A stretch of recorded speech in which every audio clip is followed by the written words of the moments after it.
窓から手を握り送ってくれた人よりもホームの陰で泣いていたかわいいあの子が忘られぬズンズンズンズンズンズンどこズンズンズンズンズンズンどこズンズンズンズンズンズンどこズンズンズンズンズンズンどこ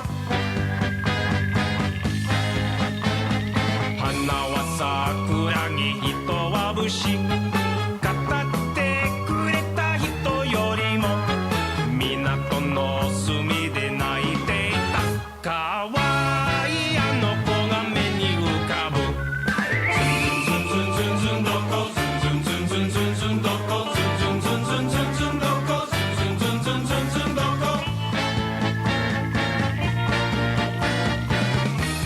ああいい子はああこれね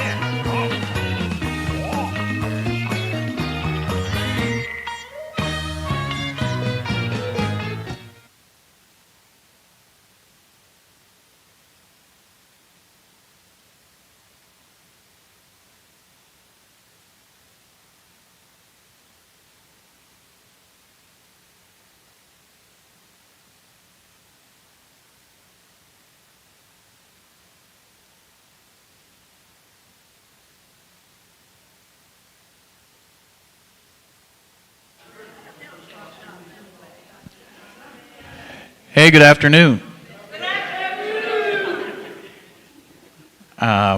Welcome to Lunch with Books.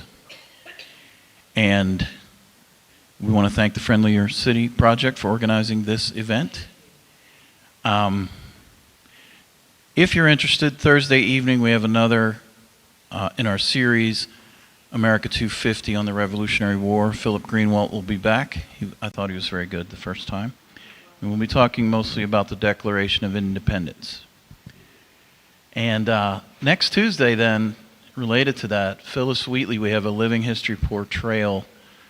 Phyllis Wheatley was an African-American poet and writer, the first published African-American writer in America. She was a slave, and then she wasn't. And she had friends like George Washington. She was known as the Poet Laureate of the American Revolution. And she's portrayed from a lady from Philadelphia who will be here. So that's Tuesday, July 7 at noon. So let's start our program today, and I will introduce to you Rosemary Ketchum. Thank you so much, Sean. Happy Pride Month, Lunch with Books. It is an honor to be here with you today. This is a pretty committed Lunch with Books crowd. Is anybody at their first Lunch with Books? No, which is really a good sign. It's a testament to the incredible work of the Ohio County Public Library and Sean's community engagement work, which we really, really appreciate.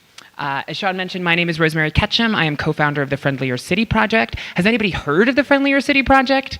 All your hands should raise, but if not, today you will. We are so grateful to be here with you today during Pride Month. Today is the last day of Pride Month, and our presentation today touches on the history of the LGBT community in West Virginia, the history of our community here in Wheeling, and then we have some incredible panelists who will chat about their personal experiences as LGBTQ people and what it means in 2026 to be LGBTQ. So I'm going to run up and down here just to change some slides, but the first thing we want to do is introduce our incredible panelists. These folks are personal friends of mine, but even more importantly, they are strong and committed community advocates, not just here in Wheeling, but across West Virginia and really across the nation. And so we have Makaya Green, Jim Beasley, Oceana Smith, and Ellen McCroskey. Yes, give it up for them. I want to first hand the mic over to Makaya Green, who is also a co-founder of the Friendlier City Project, to introduce herself, and we'll just go down the line. Hello, welcome. Like Rosemary said, I am a co-founder of the Friendlier City Project. I also currently serve as chair. I am from the Ohio Valley. I'm a local photographer and teacher. I just opened a wedding venue in St. Clairsville, Ohio. And yeah, I'm just really happy to be a part of such a amazing organization, and I'm really proud of the work that we've done. And I hope you guys got to check out Pride this year because it was an amazing feat, and I feel like we had like so many people there, and it was really, really great. So yeah, I'm excited to chat today. My pronouns are also she, her. Hi, I'm Jim Beasley. I'm a transplant. I'm not originally from Wheeling. I grew up in the Punxsutawney area. I'm 72 years old, so I am the gay elder. And sometimes I forget how old I am when I'm around these younger people, and it does my heart good to see them. Anyway, I grew up in Punxsutawney, Pennsylvania, home of the groundhog, of course, and which I have never learned to live with quite yet. And anyway, I graduated from high school. My mother was a hairdresser. I became a hairdresser for a long period of time. Very For about- Oh, absolutely stereotypical. Everybody expects that, whatever. Anyway, along the line, I met somebody from Pittsburgh, fell in love, and I moved down there. And after all those years doing hair, I ended up working for Western Psych Hospital, part of UPMC. And I was there for 14 years, and we worked with kids with autism, and I was an intake coordinator and office manager. I learned a lot about people in general and the need for education and mental health services are so important. But anyway, fast forward a little farther, and I met somebody, fell in love, and he just happened to be from Wheeling. And he couldn't move because he was part of a family business. So after a couple of years of deciding that maybe we weren't geographically undesirable for each other, I moved from Pittsburgh to Wheeling. And so here we are. And I've been here since 2010, basically. And I've adopted Wheeling as my home city now, and I'm proud to call it home. It's kind of like moving back to Punxsutawney, really, because everybody knows everybody, and it's friendly, and, it's been a really good experience. So, thank you for coming. Can y'all hear me with this little thing? Or no? You want to use that? Yeah. We'll share if that's all right. They gave me this fancy doohickey, and I don't know how to use it. I apologize, y'all. Like Rosemary said, my name is Oceana. You can also call me Ocean. I use either name, so just pick a vibe and go with it. I use they, she, and he pronouns, and I am a queer person that lives in Wheeling. I'm a high school dropout, and against all odds, now a Master of Education. I previously, thank you. Yeah, I'll pause for applause. I previously ran a youth center in North Wheeling for underserved families and kids, and now I'm very lucky to be part of the Friendlier City Project board. I've been there for like 5 minutes. This was my first Pride. Very excited to be part of that like super impactful moment each year. And I also work full-time as a youth organizer for the ACLU of West Virginia. So I work statewide and across the region to educate, motivate, and mobilize the next generation of voters and change makers, or really the current generation of voters and change makers. And I've lived in Wheeling now for 5 years with my beautiful girlfriend, Abby, who's not here because she doesn't feel good, but she sends her love.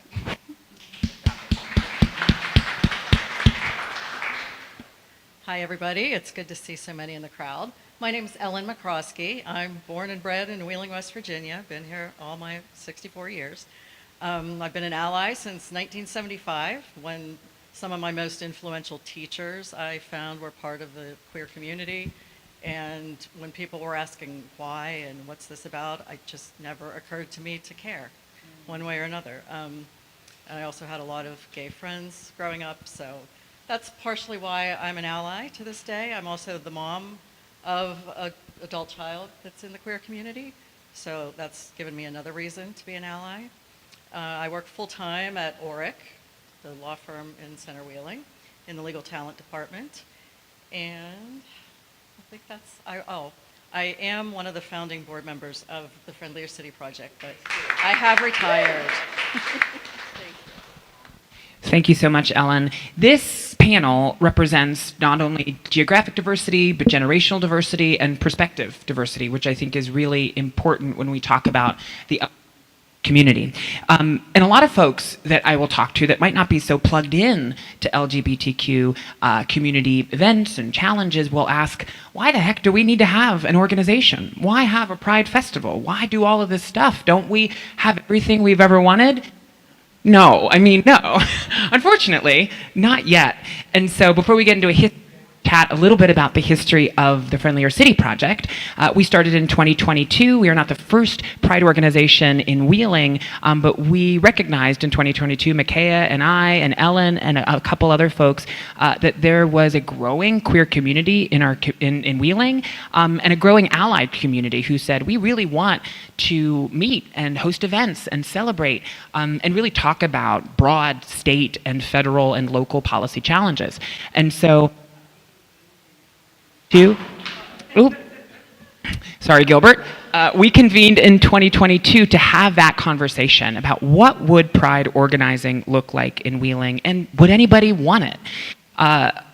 We were grateful that people did want Pride organizing, and we decided to start with local businesses, organizations that we felt had a vested interest in their community and their customers. I'm a former member of City Council, and we're so lucky to have Mayor Magruder in the room. Thank you for being here, Mr. Mayor.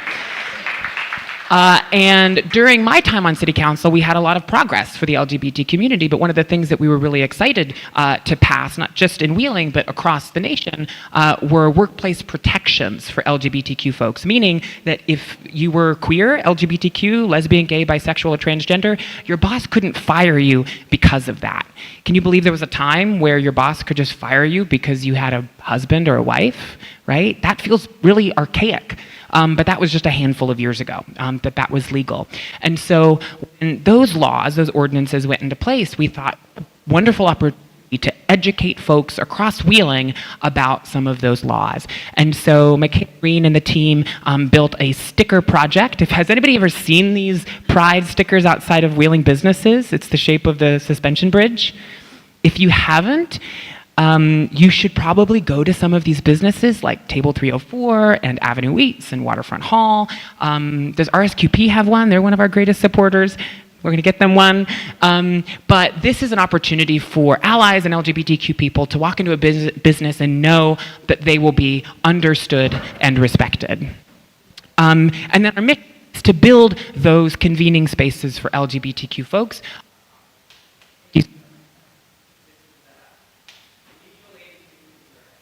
And where we are now, we have 11 board members across the city of Wheeling. We have some board members in the room, which is really exciting. We were a registered 501c3 nonprofit, so if anybody brought their checkbook today, we'd love to see it. All donations are welcome and accepted. But the most important thing that we do is pull people together to celebrate our community. We all love Wheeling. We all want Wheeling to thrive. And Wheeling, in many ways, incredibly forward-thinking, innovative, and progressive city. And so a little history broadly. In the 1940s, several gay bars opened across West Virginia. Bluefield, West Virginia actually has the oldest gay bar in West Virginia. Does anybody remember some of the gay bars in Wheeling in the 1960s, 70s, and 80s? You might be surprised, but we had a couple. Trix was one of them, if folks were there. Was anybody around in the 70s and 80s? Raise your hand, probably. Was anybody in the gay bars back then? You don't have to raise your hand. But Wheeling had a thriving LGBT community just a couple decades ago. Currently, we do not have any LGBTQ bars. We have friendly places where queer people meet, but no explicitly LGBTQ spaces. In the 1970s, we saw a rise in a political movement related to LGBT. The advocates for the LGBT, Gilbert Baker. Can I deal this other one? This other mic. Maybe this works a little better. Gilbert Baker. Has anybody heard of Gilbert Baker before? One of the foremost leaders in the LGBTQ movement. He was an artist and a queer man himself and designed the very first Pride flag. And we're so excited to introduce to you the flag that Gilbert created himself.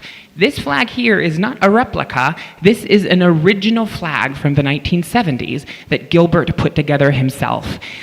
This is the most notable global symbol for the LGBT community, and we're very lucky and very grateful to have it here in the Friendly City. And if you notice, this flag has two extra stripes on it, a teal stripe and a pink stripe. The current flag does not have those colors. And I assumed they were removed for some really incredible, desperate political reason and they couldn't do it. There was a shortage of teal and pink pigments in the 1970s, and they just said, let's not do that. So an interesting logistical fact about the flag. Anyway, he built a couple prototypes in the 1970s before landing on the current Pride flag that we see all over the United States, all over the world today. And then, of course, in the 1980s, we know what impacted the LGBT community and communities broadly, the HIV/AIDS epidemic. Was anybody in community with HIV or AIDS victims or folks in the 1980s? Did you know those folks? Yeah. We were honored for multiple years to have the AIDS Memorial Quilt. If anybody's not seen that quilt, it's one of the most powerful memorial pieces for the LGBTQ community. But this was a really desperate opportunity for the community to galvanize and to organize and to be together around a common cause. Next, we saw some organizing in West Virginia. The West Virginia Coalition for Gay and Lesbian Rights was formed in the 1990s, which later became Fairness West Virginia in 2008. One of the first formal 501c3 focused on LGBTQ organizing in the state. The middle photo represents a couple performers, some drag queens in Wheeling in the 1990s. A lot of folks think that Barack Obama invented gay people in 2008. That is not true. They have been around, we have been around for a very long time. But an established drag mother, Sassy DeHaven, who was an incredible advocate and performer in Wheeling, built a very strong community here in the Friendly City. And then from the 2000s to today, while there are very few LGBTQ spaces and no LGBTQ bars, there is a significantly rising queer and allied community that we wanted at the Friendlier City Project to represent and to support and to celebrate with. So that's a little bit of our history. This is hard to read, so you won't be able to, but here are some of the most important components of our LGBTQ history. Ellie McGregor in the room helped put this list together. And it's an interesting list because it shows the progress and the regress of our community. Does anybody believe that progress is linear? It's not. Right? We've made strides, we've moved ahead, and then we've taken steps back. And this list helps show that in the 1990s and 2000s, we've made some significant strides. In 2014 and 2015, we made some strides towards marriage equality. Actually, West Virginia received marriage equality before the nation, which is really incredible. But most recently, we've seen some real rollbacks in LGBTQ rights, which is something we can talk a little bit about. So before we get into our panel, I want us to have a table discussion with the folks sitting right next to you. All of you know LGBTQ people, if you're not LGBTQ yourself, and I want you to recall your first memory of learning about an LGBTQ person or LGBTQ people, and what was your understanding of them at the time. So we'll take 3 minutes, talk to the person on your right about the first time that you met or heard of an LGBTQ person, okay? Get started. 3 minutes.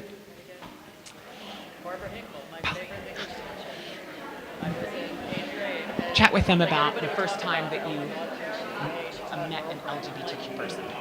Yeah. Share amongst your table. She was wonderful. I'm like, so, really, I mean, it didn't even occur to me to say, oh my God. Like, so, teachers for sure. And then as we got through middle school and into high school, and people are discovering who they are, and I just had a ton of friends. You know, so as accepting as I felt I was, I have a friend from high school who finally told my parents, I think this one guy was his boyfriend,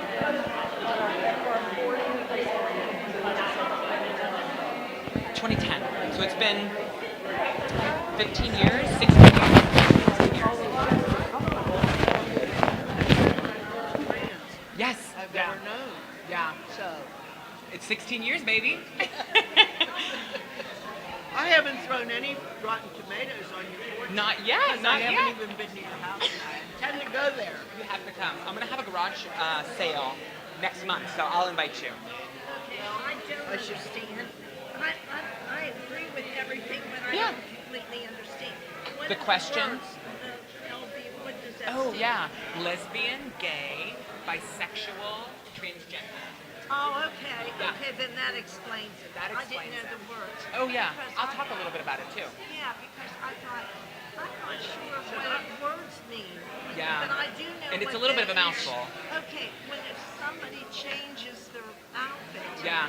But they're a man and he dresses as a woman. Uh-huh. That's trans. Yeah, that's they not might be transgender. Transgender. Has he changed his sexual? Right, yeah. And some people do, some people don't. It's totally dependent on money. Okay, now that explains it. Yeah. One more minute. One more minute.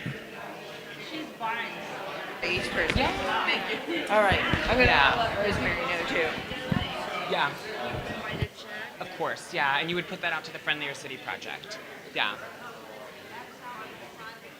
Yep, exactly. Yep, thank you, thank you. Love. There's so much that divides us, this can't be one of them. No. Find love, leave it alone. Then that's it. Oh, thank you. Thank you, thank you. That means a lot. And we've got, I mean, Wheeling, we got a lot of work to do, right? And this is just one of those areas. Yeah. It is. I think it has. More than a lot of other West Virginia. Yeah. Okay. All right, folks, we're going to come back. They want us to use this. Listening, yeah, we have to, for the audience. Okay, For the, I'll put it on. I'll use this for the audience, and you can use that because that was, Oh, great. so for anybody who wants to talk, I'll go to That sounds great. All right, folks, we're going to come back to the table. We're going to have 3 folks share what their partner said. So not something you said, but something the person that you spoke to mentioned. Does somebody want to go first? Raise your hand, I'll come to you with the mic. Yeah. To share the first time. Please, and introduce yourself if you could. Hello, my name is Russell DeGarmo. I apologize for the voice. But Karen was telling me about a teacher in her past who was homosexual, but she was not really aware of that at the time because of her age and the culture.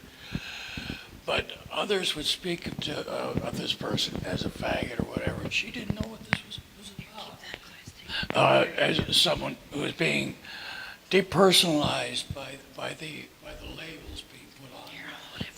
Similarly to I'm sorry, I probably better she also because I'm too.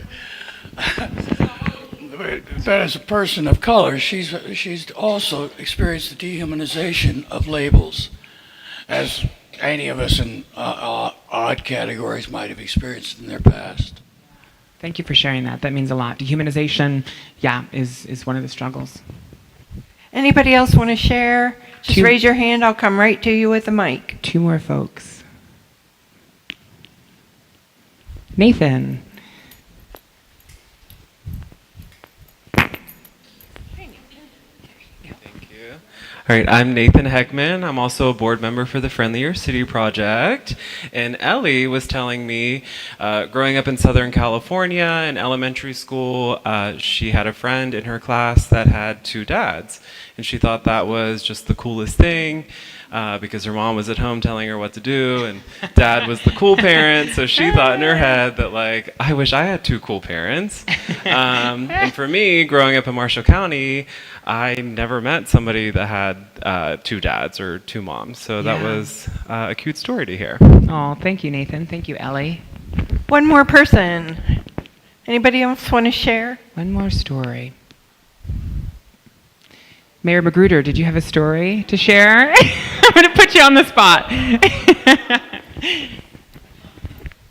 I would. I don't remember the very first LGBT person that I met, but you know, I've lived in the same house for 50 years. And about 18, 19 years ago, a family moved in next to us, and they had a young son who was about 4. And obviously, at the age of 4, we saw that he always played with doll babies. He wore high heels once in a while that belonged to his mother. It's then that you realize that sometimes these things happen. Now, I've watched this young man grow up. He's suffered because he was picked on at school. Things happened to this young man. So I think we get to see that and share that. But I would be honest with you, and one of the reasons I'm here today, first of all, I come to lunch with books most of the time. One, I wanted to learn more about the Friendlier City Project.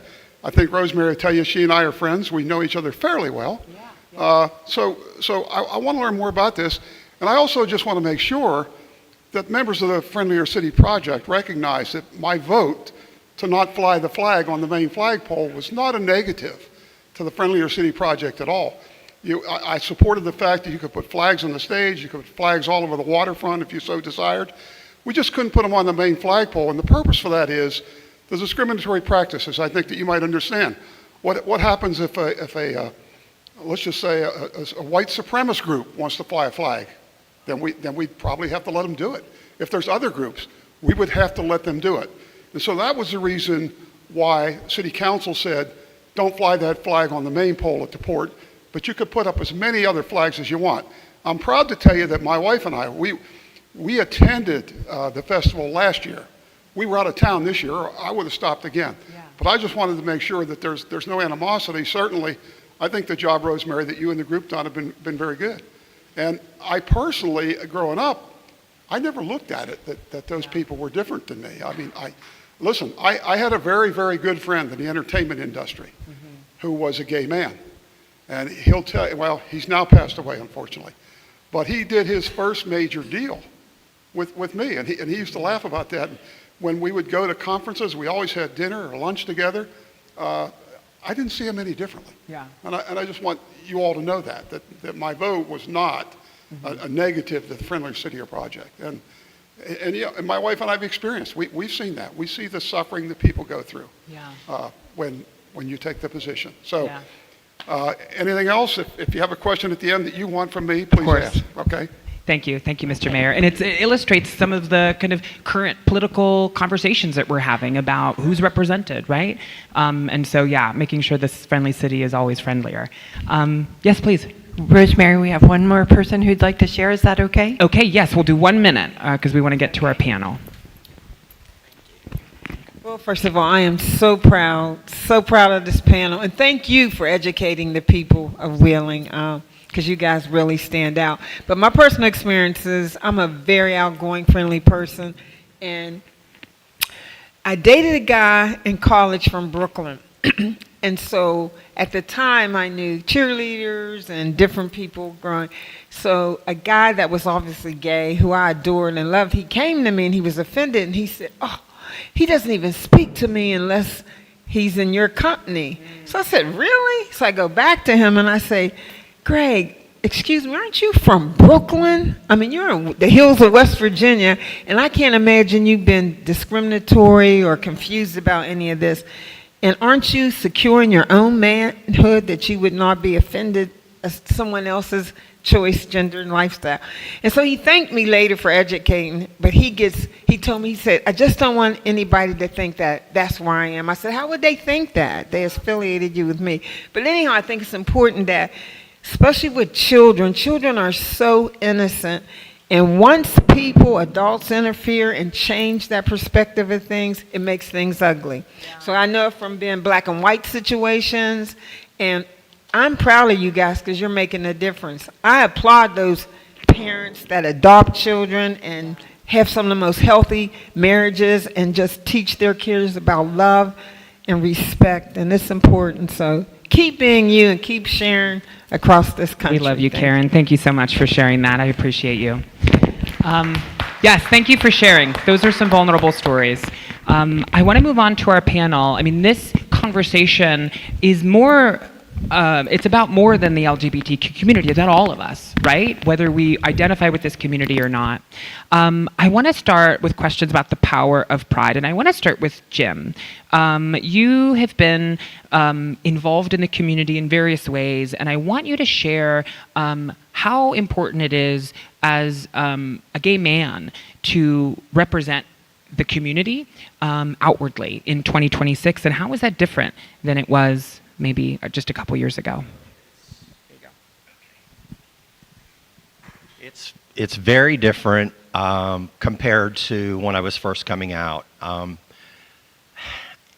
There's a different vibe now, and when I'm around you younger people, I just am amazed, and it almost brings me to tears.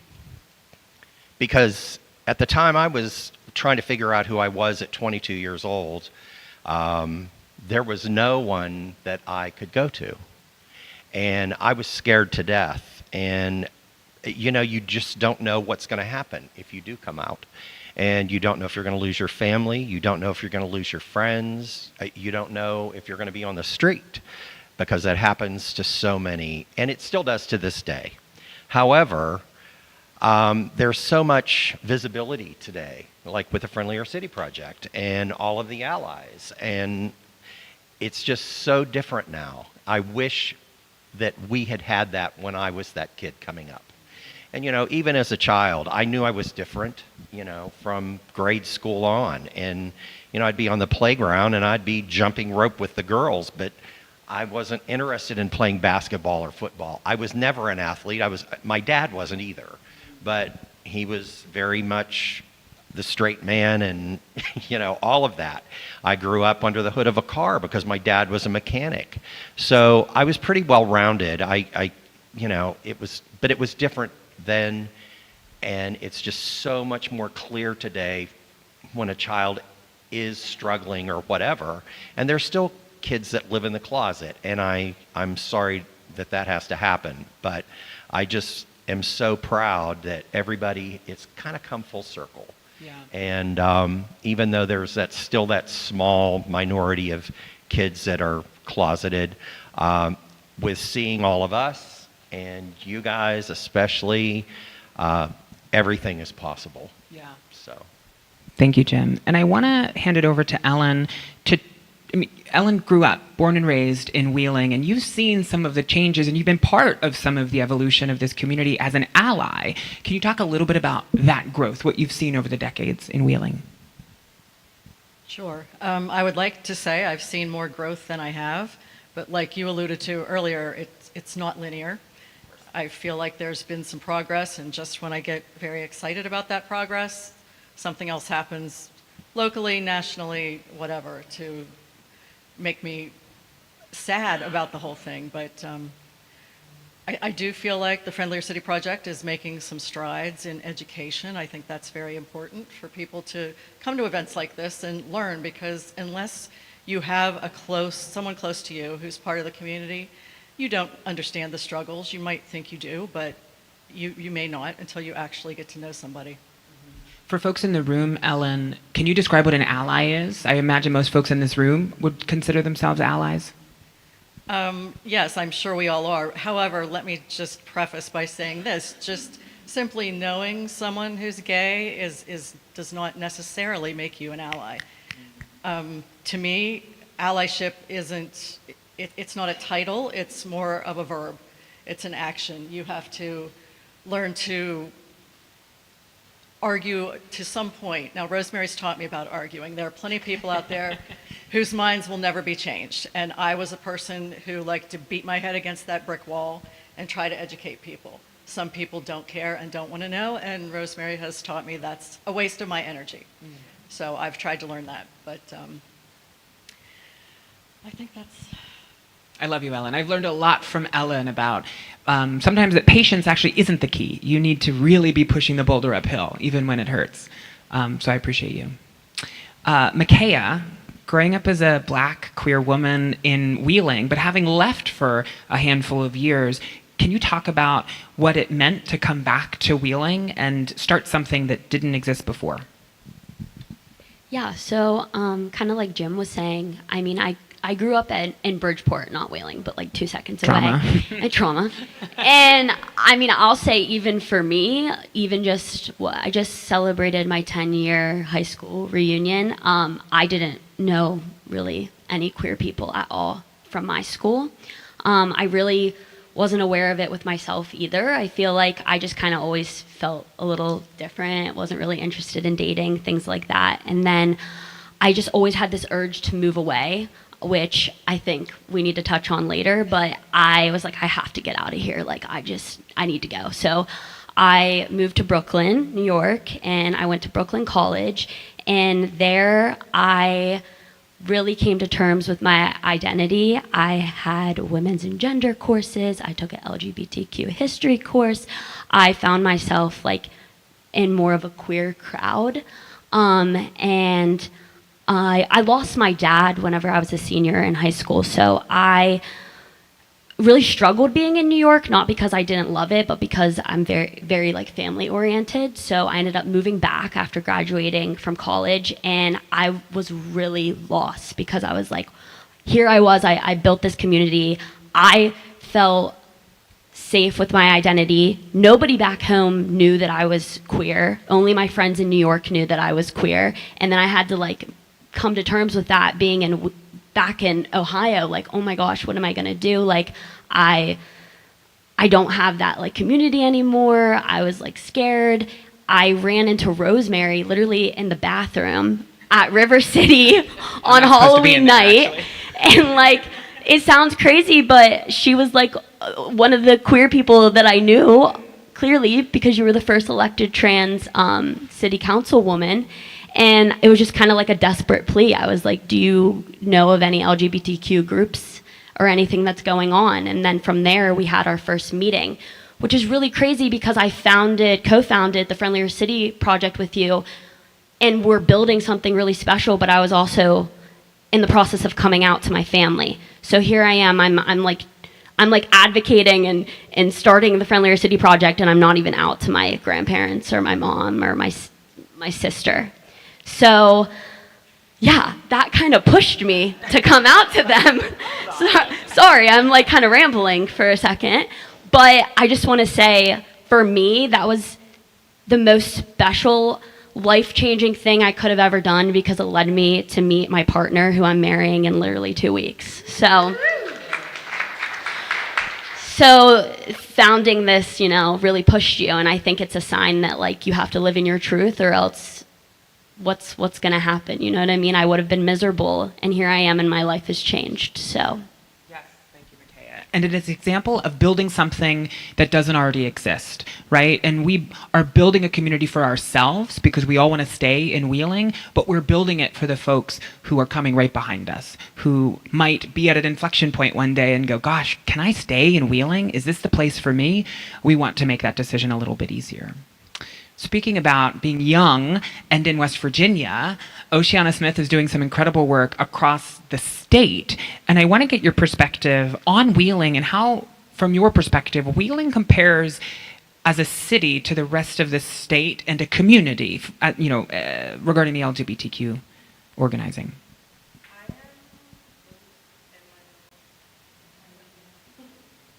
Me and these mics today, y'all. I'm so sorry. I'm willing to go on record right now and say that Wheeling might be the gayest city in West Virginia. Especially this room. You all are very gay in here. Yes. We appreciate that boost in the statistics there. So I'm from Tyler County. I don't know if anybody is aware of where Tyler County is. It's about 2 hours down south, along in the Ohio River Valley. A county with 1 streetlight total and about like 5 black people and maybe a couple of more queer people. And I had a lot of the same prospects that you did, Makaya, and I saw myself like getting out. But my getting out was Wheeling, and I was able to like plant roots. I didn't really have any elders. I still don't have elders that have the experience of being both queer and black.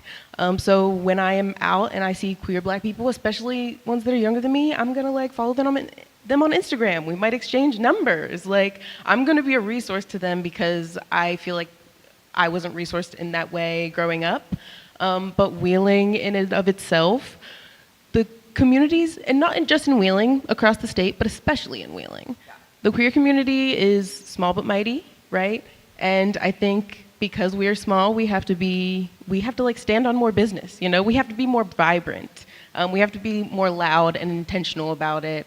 And it's not always comfortable, but I have a lot of respect for people like you, Rosemary and Micaiah, for being the first ones, well, not the first ones, but in recent history, the first ones to pick up that torch. So thank you.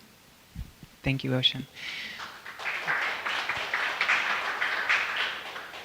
I want to ask Jim a question about fear, because as younger LGBTQ people, we are privileged to not live in the same kind of fear, at least fear for our lives, in the way that we may have as a community 10 or 20 or 30 years ago.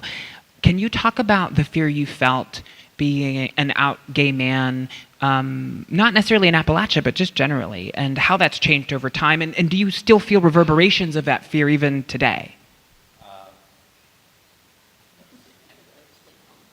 I'm just going to leave it on. Well, growing up in Punxsutawney, as I said, was very much like growing up in Wheeling.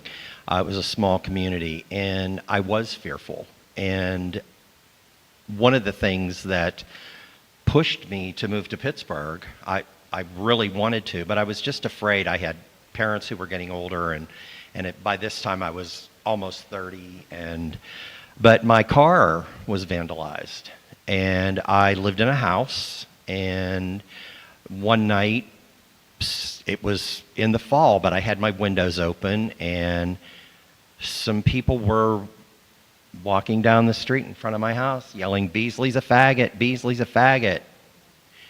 And, you know, I was kind of scared to go out, but I did. By the time I got outside, though, there's no one on the street. They're gone. But the next morning I come down, and my car's in the driveway, and it's been vandalized. And they wrote on my hood, "Beasley's a faggot." And they soaped my windows and scratched my car and so on. And I went to my parents' house that day, and I said, "I'm leaving. I've got to get out of this town. I'm not going to put up with this." So in the meantime, I moved to Pittsburgh. And of course, you know, you think you're going to move to a city and everything's going to be perfect and everybody's going to be accepting. And that's not how it was. I got a job in a hair salon, and it just so happened one day I had on black slacks and a pink shirt. And a guy came in, was a walk-in, he needed a haircut, and the girl that normally cut his hair wasn't there. And they said, "Well, Jim can do it." The minute he saw me walking toward the front of the salon with this pink shirt on, he said, "Oh, no, no." And he ran out the door. And then there, you know, again, the fear is always there, because I had a guy that I graduated with, went to Pittsburgh, became a nurse, worked at West Penn Hospital, and he was going into one of the gay bars in Oakland and was attacked. He was stabbed. And fortunately, he got a hold of the door and pulled it open, and everybody saw this happening. And Terry ended up in the hospital and almost died from it because it pierced his intestine and all kinds of things. And I also had a friend who just recently died. She was a really funny girl. She was a hairdresser, and she was an ally, as Ellen is, and she was beautiful. And she went everywhere with my group of friends that I had made in Pittsburgh. And one night we were out, and we came out of a bar, and someone approached her and said, "Give me your purse, you faggot bitch," is what he said. And she said, "No, I'm not." And he is grabbing at her purse, and then he shot her. The only saving grace was she was quite heavy, and it went through her. This is not funny, and I don't mean to laugh, but she laughed about it, so I guess I can. But it went through her side and didn't hit any organs, and it came out, and so she survived. And, you know, so forevermore, you know, we were all afraid. And even in Pittsburgh, you know, there was a time we ran from one bar to the next, literally running, because, you know, we were scared, because you didn't know what was going to happen. So, and that fear still exists. Yeah. Does anybody in the room fear holding their spouse's hand in public? Yeah. You don't fear it, partly because it isn't stigmatized and it isn't something that you're attacked for. And that's such a simple, such a vulnerable, such an innocent way and form of affection that our community has not been granted historically. And so, your story, Jim, I think really does illustrate that laws can change, but perspective and the way that we feel about ourselves and our communities, that can be really tough. So I appreciate you sharing that. Ellen, as an ally and a mom of an LGBTQ daughter, for folks in the room who have LGBTQ children or grandchildren, you may not know it yet, but you very well may.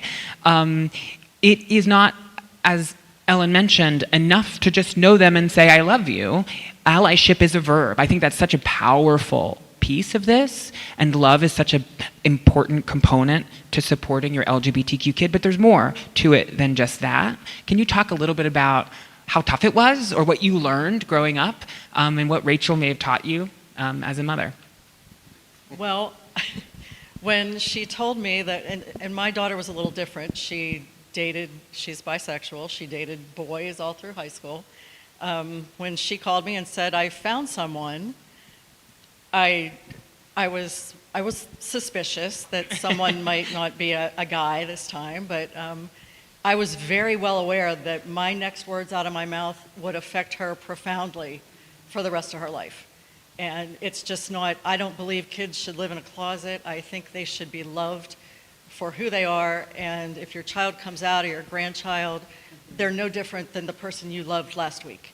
It's still the same person, and that's always been my belief. So it wasn't hard for me necessarily, but I think any parent struggles a little bit just because you know that the fact that your child is part of the queer community is going to make their life harder in many ways, especially today.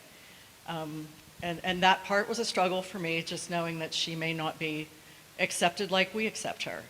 So that was always the difficult part for me personally. But I know there are a lot of reasons to struggle. If anybody needs someone to talk to as a parent, a grandparent, please reach out to Rosemary, get my number. I'd be happy to talk to you and help you, because it's all about just supporting your child and realizing they're no different than they were yesterday. And Rachel, watching you put allyship into action, I think probably changed so much of her life and her perspective on her community. So we sincerely appreciate all of that.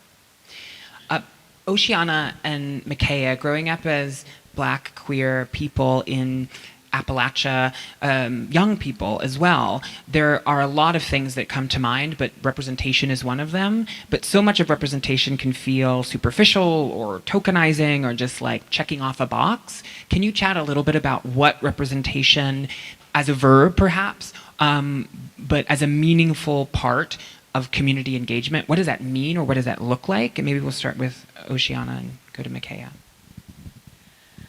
So representation as a verb is a phrase that I love, and I think that I'm going to carry that with me and pull it out of my pocket when I need to. It's thanks to Ellen. Yeah, thank you, Ellen. Just riffed on it. So representation for me historically has often felt very tokenizing. And McKay, I'm sure you can relate to this. I'm often one of the only folks in the room that check off all of the identity boxes that I check off. It takes a long time to fill out those government documents. I got to do a lot of checking. But I think that real representation, really impactful, intentional representation is making space, but not forcing space. And I'm really passionate about placemaking. Like I said, I haven't really had the experience of being in the company of queer Black elders. So I intend to be one at my big age of 26. Okay. Elder is a lifestyle, not an age bracket, right? Yes. Elder is a lifestyle, not an age bracket. Yeah, so I think representation really means centering the voices of those that are most marginalized, those that are most vulnerable, and often that is the black faces in the room. And that's not really something that is easy to hear, especially if you don't have a black face, right? But I think it's really important that we all recognize our privileges. I've tried really hard to recognize mine. They're dug pretty deep, but I certainly have them, especially at this point in my life. I'm very lucky to live the life that I do. And I think that some reflection on that is really important, and centering those who are most vulnerable.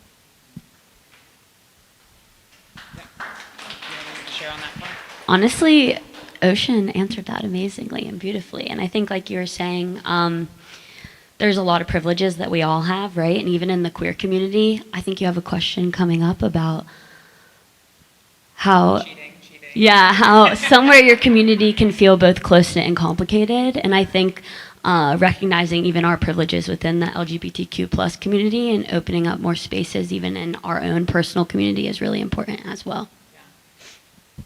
We're coming to the end of our panel, and I want to make sure that we have time for questions. So think about a question that you might have for the folks here. I have one final question for our panelists, and it is a question. It's maybe an ask for the people in the room, right? The folks in this room came here to learn about our community, but also maybe learn how they can be better allies, how they can help, how they can support us.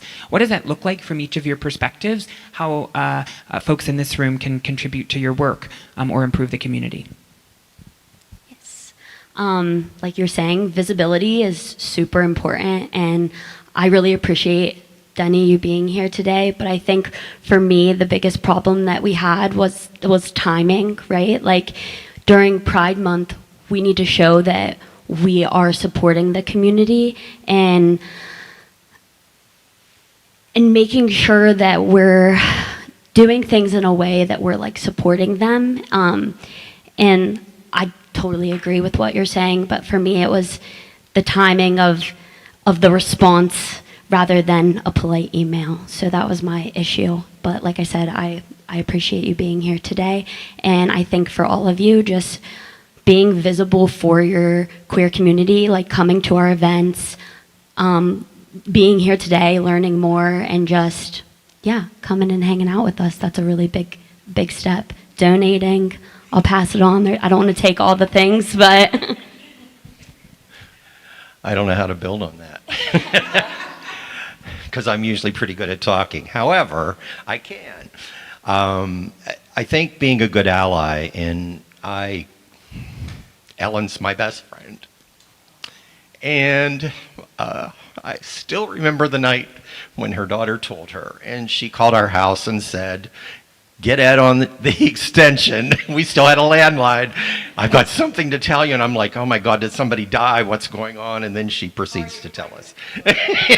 Well, that's what Ed said. But anyway,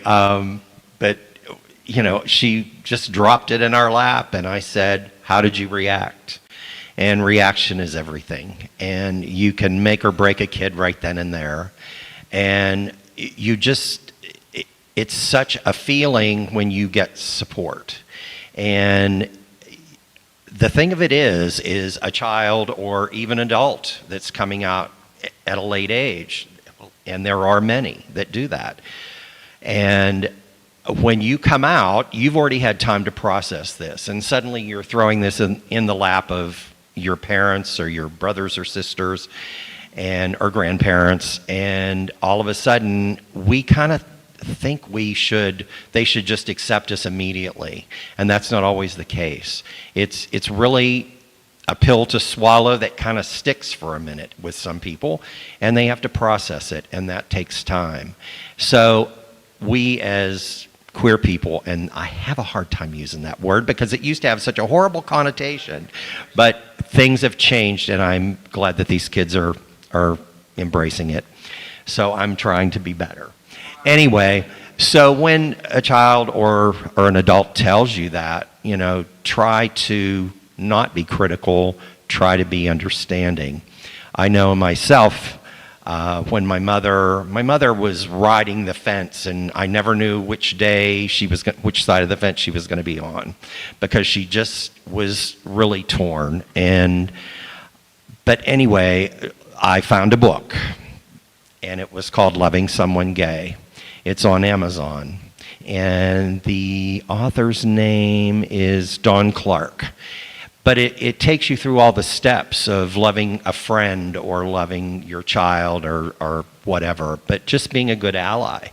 And it was a valuable resource for her, and it helped her a lot. And fortunately, she had a couple of good friends who came to my defense and talked her down off the cliff a few times. But anyway, just be compassionate and just try not to be critical. We've already criticized ourselves. When I told my mother, and she immediately started to cry, and I said, "Don't do that. I've already cried enough for both of us." And it broke my heart. But she wanted to know, and I said, "Don't ask the question, because I'm not going to lie to you." And so we both cried, and we got through it, and she was a wonderful ally. As it turned out, she would come to my house, and all my friends would come over because they all loved her. She was very outgoing, and she was holding court, and everybody loved her, and she loved them. So, okay, who's next?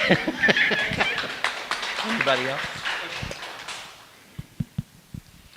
So I have a couple of things to list here, and I'll try to keep it brief. First, Friendlier City Project is in the room, all right? We continue to show up for Wheeling. We're always taking monetary donations, heartfelt compliments, maybe sweet treats for the board members. Any form of donation you'd like to give, we will accept gratefully. I also want to mention that I am lucky enough through my full-time job to run something called the Appalachian Queer Youth Summit. It's a camp for queer teens in West Virginia, and it's half like summer camp, swimming in a place that they're comfortable, making friendship bracelets, like shooting bow and arrows from horses, and half like advocacy and leadership camp, because we want to equip these kids with the tools and the skills that they need to become change agents in their communities. And we want to continue to empower queer youth like that. I also want to shout out that queer youth are being increasingly attacked in the legislature, both locally in some parts of West Virginia, certainly statewide in West Virginia, and nationally. We just got a Supreme Court decision this morning that, it came out at 11, so I'm going to have to check in with the lawyers after they've read it. But it's not good news for queer kids, especially trans kids that are in West Virginia schools and schools across the nation. So just be in community with them, be a resource to them. And I also want to say, there was one more. I want to address the flag situation. Mr. Mayor, so happy to have you in the room. And unlike Micaiah, I'm going to super respectfully disagree. I think that something that you said is a little bit harmful to the community, and this is not a call out, this is a call in, okay? Because we're all here to learn, and we are all dedicated in this room to lifelong learning, I think. But you said something that equated the pride flag to a white supremacist flag, and I just think it's really important to separate free speech and expression from hate speech.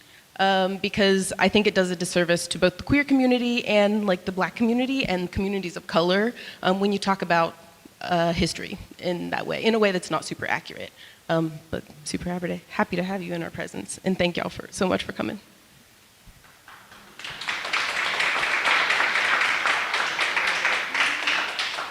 Thanks, Ocean. First of all, you mentioned processing as a parent or a grandparent. I think processing and struggle are probably part of the package, no matter how supportive and affirming you may be. It's the loss of a life you pictured for your child in some cases, and that can be hard. But kindness matters, empathy matters, just love your child or your friend or whoever it is. Allyship to me is a call to educate and to challenge misinformation when you hear it, whether that's online or in person. And always uplift and center the queer community that you are part of. Thank you. Give a round of applause to our panelists. Thank you, thank you. Do we have any more time? We have time for 3 questions if folks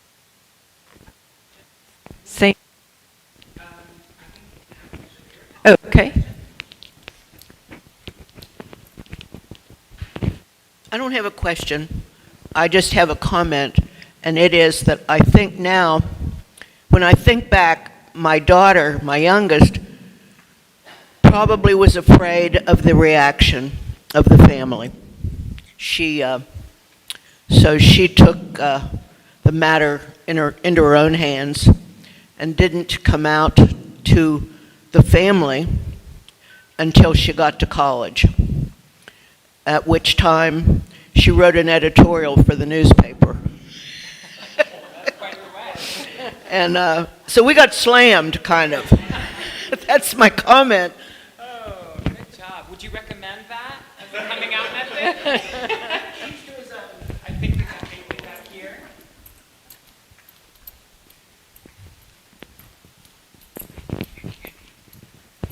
Hi, me again. Jim, I just wanted to say the story about coming out to your mom. I feel like we have a very similar situation. Definitely something crazy to think that generational wise, kids and young people still go through the same things that you and I have gone through. My question really is for Ellen. What triggered you to be such an ally? Not just an ally, but to do AIDS quilts and just endless support from you. Thank you for your kind words. Like I said, I think it started in middle school when I had a beloved teacher who I adored, and there were whispers that she was a lesbian and had a girlfriend. And I credit my parents, I guess, for teaching me that we're all individuals who have our own lives. But as I went through high school, I just had a lot of gay friends, and I watched them struggle. I watched them not come out to their families. I watched them move away from here because they felt not accepted and that they couldn't stay in Wheeling, and that broke my heart for all of them. And then when I became a mother, I just remember thinking, there's nothing my children could do, nothing, that would make me love them any less. So when this became personal to me with my own daughter, it was easier for me than some people, for sure, but I still struggled. Ocean and I were talking about your religion, and that's still a sticking point for a lot of people. I've overcome that because my gay family and friends are going to heaven because Jesus loves them all. But that's not how everybody believes, and that's fine. We all get to believe what we do. But so that for me, it just started with people that I love, and that's the bottom line for me.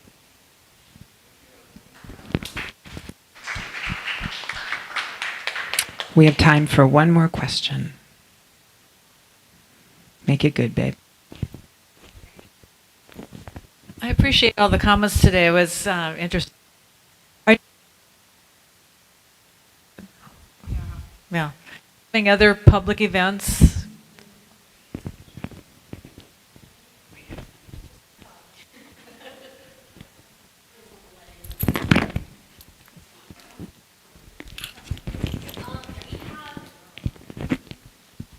We have a queer Thanksgiving every single year. A lot of the queer community, sadly, doesn't have a supportive family. So there's a lot of local people who come to our queer Thanksgiving so that they can have a Thanksgiving dinner and have people to share it with. So we have that.